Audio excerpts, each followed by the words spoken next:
All right, folks, thanks for checking out the video.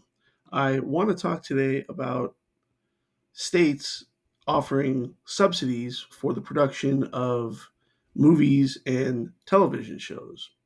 Now, this is something that's really proliferated, um, especially over the last 10 to 15 years. Now, this article that I have up pertains to Georgia, but the same thing could apply to many of the other states, which are currently heavily subsidizing the production of movies and TV shows.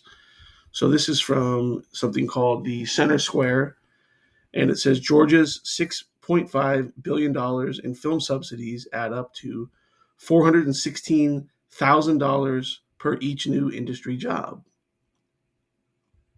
It says Georgia officials pride themselves on the state's tax credits for the movie industry, but a leading economist says the tax credits don't benefit the state. There's nothing politicians love more than jocks and movie stars, Kennesaw State University economist J.C. Bradbury told the Center Square. That's why they give out a lot of subsidies for sports stadiums, and film and movie credits are also something that are often given out. I think there are some political advantages to doing so, Bradbury added.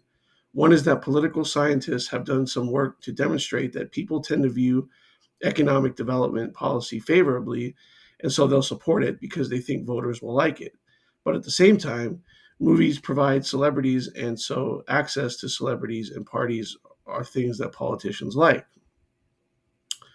According to the Bureau of Labor Statistics, Georgia saw the most job gains of any state from the motion picture and video industries between 2011 and 2021, as the number of jobs increased by 15,611. Bradbury said Georgia gave away $6.5 billion in film tax credits during the same years, meaning the jobs, which aren't full time, came at the cost of more than $416,000 per job.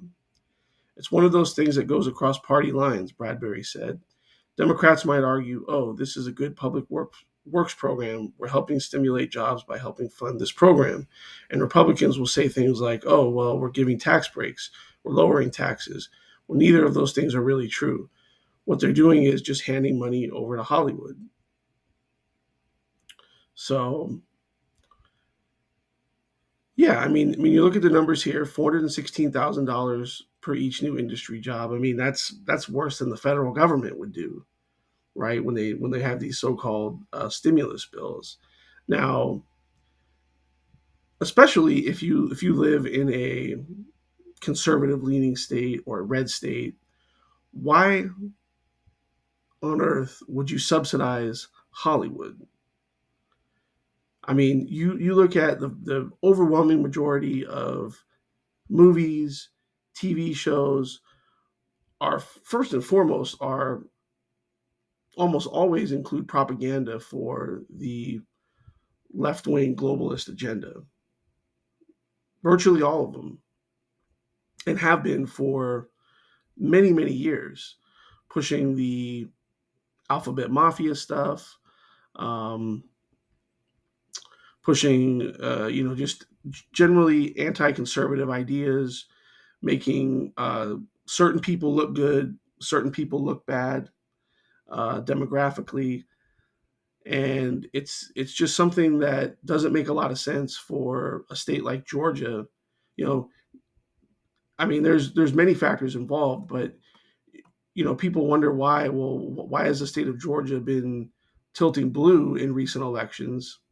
Well, this is part of the reason, not the only reason. There's a lot of other factors involved, but this certainly doesn't help. So I think this is something that people need to pay attention to because it sounds good. Like, oh well, we have all these movies and TV shows produced here, so it's going to help the local economy. When at the end of the day, it really doesn't. And again, you're just helping to subsidize um, productions that are going against a lot of people's values in a lot of these states. So let me know what you all think. And as always, we'll see you on the next one.